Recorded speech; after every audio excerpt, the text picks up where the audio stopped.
Hello, everyone. Welcome back to our story time. Today, we're spending about 7 minutes with a very touching and hopeful story. O. Henry's The Last Leaf. This story is not just pretty.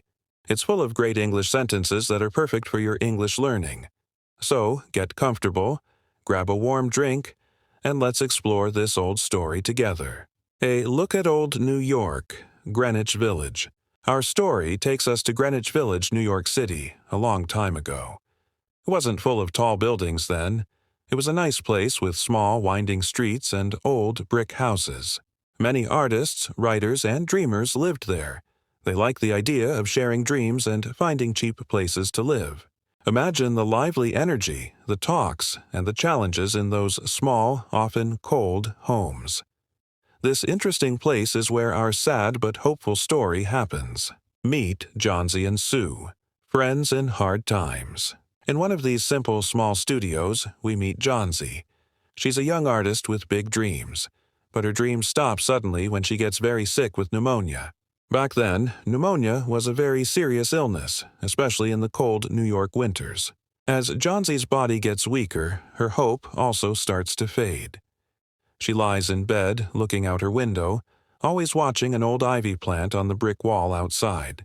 Her friend, Sue, is always there for her. Sue is not just her roommate, she is a very loyal friend. Sue takes care of Johnsy with strong love. She tries everything to help Johnsy's body and her fading hope. Imagine how sad Sue must feel, watching her friend slowly lose hope. She cooks, she cleans, and she tries to cheer Johnsy up with happy stories and drawings. Sue's strong friendship is truly the most important part of this story. The last leaf, a sign of what will happen. As Johnsy gets sicker, she starts to believe something strange. She thinks her life is tied to the ivy plant. She believes that when the very last leaf falls, she will also die. She watches the leaves, counting them down, her weak spirit connected to their survival. This idea is not real, but for Johnsy, it feels very real. Sue tries hard to make her think about other things, like new art projects or spring. She even tries to close the curtains, but Johnsy wants to keep them open.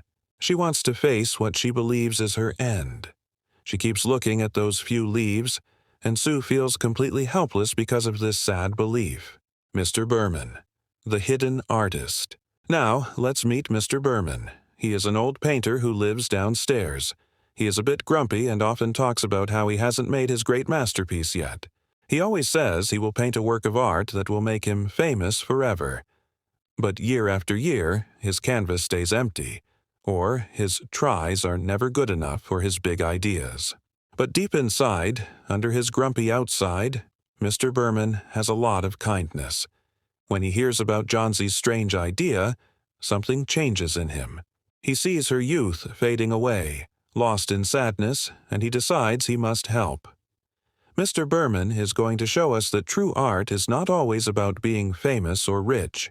It's about helping others, having a purpose, and sometimes the amazing power of being kind. The stormy night and the miracle.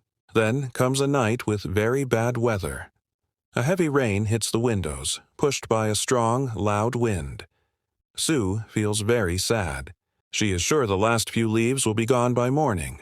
She is scared about what the next day will bring, getting ready for the worst. But when the first pale light of morning comes through the window, something amazing happens. Sue is very surprised. One single brave ivy leaf is still on the plant. It looks like it somehow lived through the storm. It's a tiny green light against the hard brick wall. It shines a little, catching the light, a leaf that should not have survived. New hope for Johnsy. Seeing this strong leaf, Johnsy feels a big change. Her sad belief starts to shake. If just a small leaf can be so incredibly strong, holding on to life against a big storm, why shouldn't she fight too? This little stubborn leaf gives her a tiny spark of hope. It's like a new start, a big turning point. She begins to get angry at herself for being weak and giving up easily.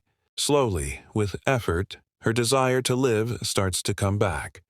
She asks for food, talks about her future, and even dreams of painting again. That tough leaf gave her real reason to get her life back. The Sad Truth and Berman's Big Sacrifice. As Johnsy slowly gets better, Sue finally tells her the surprising truth. That last leaf, the one that saved her life, was not real. It was Mr. Berman's masterpiece. He painted it on that cold, stormy night. He faced the bad weather, giving his all to make a perfect, real-looking picture, just to give Johnsy a reason to live. His great painting was not for a big art show. It was a simple, almost hidden piece of art, painted in the dark for a sick girl. The pure art and deep love behind that one painted leaf are truly hard to believe. And here is the saddest part. While painting his masterpiece out in the cold and rain, Mr. Berman himself got pneumonia. He died soon after. His sacrifice was complete. He gave his life to save hers. He found his real masterpiece not in being famous, but in an act of kindness that was greater than any skill. What The Last Leaf teaches us. The Last Leaf is a strong story about the human spirit. It teaches us about hope when things are bad, showing how even a small bit of belief can change everything. It shows the amazing strength of sacrifice, like Mr. Berman's great act of kindness, and, most importantly, it celebrates the power of art to change lives. It reminds us that the best artworks are not always in museums. They are often in simple, kind acts that truly save lives.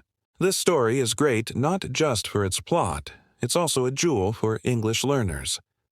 Pay close attention to O. Henry's descriptive language, how he uses words to paint pictures.